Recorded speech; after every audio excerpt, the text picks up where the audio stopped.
In a bold and defiant move, Iran-backed Houthi rebels unleashed a wave of attacks on Israel and US military forces, marking a dramatic escalation in the conflict. The group brazenly announced a missile strike on Ben Gurion Airport, Israel's busiest civilian and military hub, using two of their most advanced weapons: the Zulfikar ballistic missile, known for its deadly precision, and the hypersonic Palestine 2 missile, capable of evading defenses at speeds beyond Mach 5. While the Houthis declared victory, Israeli authorities have remained silent on damage reports, suggesting the missiles were intercepted by Israel's multi-layered air defense systems, but the mere attempt on such a high-profile target has sent shockwaves through the region. In support of the oppressed Palestinian people and in solidarity with its brave and noble resistance, the missile forces targeted Ben Gurion Airport in the occupied city of Jaffa with two ballistic missiles, one Zulfikar and the other a hypersonic Palestine 2 missile.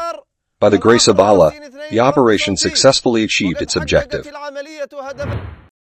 At the same time, the Houthis turned their sights on the US Navy, targeting the USS Truman, CVN-75, and its warships in the Red Sea. This marked the second attack on the Truman in just 24 hours, escalating fears of a wider confrontation. The Houthis unleashed a full-scale assault, deploying ballistic missiles, anti-ship cruise missiles, and swarms of KS-04 explosive drones, a coordinated blitz aimed at overwhelming US defenses. The group claimed it also repelled a US air assault on Yemen, though no independent verification supports this claim. According to US officials, the missiles aimed at the Truman fell into the sea, likely due to the ship's highly sophisticated Aegis defense system. But the Houthis framed the attack as a direct response to what they call American aggression and Israeli atrocities in Gaza. This relentless wave of attacks is part of a broader Houthi campaign to choke off Israeli-linked navigation and pressure the US, which has been leading international efforts to secure the Red Sea from the rebels since 2023. As these high-stakes attacks played out, Hamas released a chilling hostage video featuring two Israelis identified only as prisoner number 21 and prisoner number 22. Their message? A scathing condemnation of Israeli Prime Minister Benjamin Netanyahu and his government's handling of the war. No, this is not a story whose goal is psychological warfare. Rather, it is us who asked and begged to make our voice heard.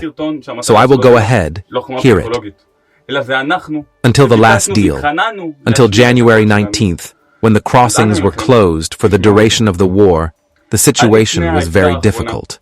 There was almost no food, no safe place to be, and the conditions were difficult to live in. The hostages painted a harrowing picture of their captivity: food shortages, relentless uncertainty, and the constant fear of death.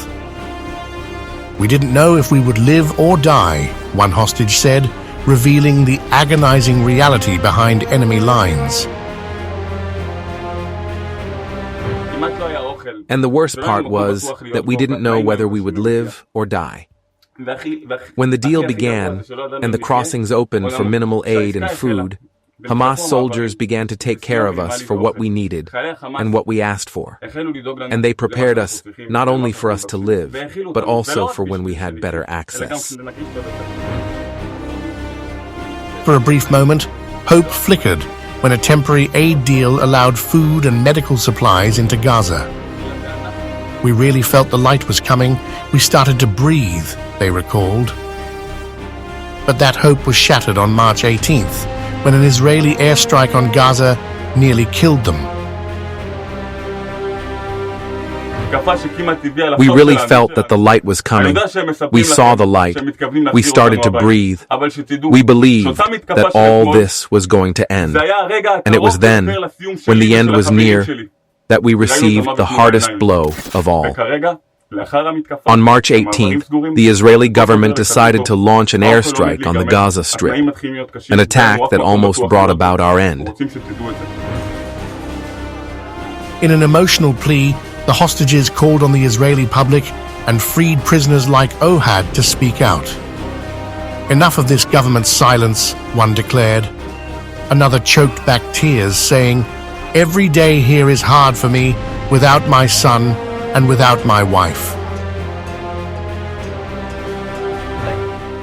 Enough of this government silence. Enough. Enough. End it and say, let the rich speak. Stop silencing them. Let them speak. Let the truth come out, that everyone who leaves here from this place will open their mouths. Why is everyone keeping their mouths shut? Why? Open your mouths. Speak, Ohad. Speak. You were here with us. You sat with me and him. You spoke for us. You explained to everyone what we were going through. In a swift and punishing response, U.S. Central Command, CENTCOM, ramped up its military campaign against the Houthis, launching a barrage of precision strikes across Yemen. On March 23rd, CENTCOM released stunning visuals on X, an F/A-18E Super Hornet roaring off the deck of the USS Truman, followed by a blinding nighttime explosion, the likely obliteration of a key Houthi target. The intensified U.S. assaults targeting weapons storage sites, missile launch pads, and air defense systems, particularly in Sana'a and Yemen's western coast, are reported to have resulted in significant casualties. The Houthi-controlled health ministry reported at least 53 fatalities and almost 100 injuries from these strikes. Sana'a, capital of Yemen.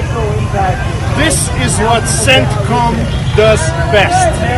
Bombing civilian buildings in a residential neighborhood in Sana'a, Yemen.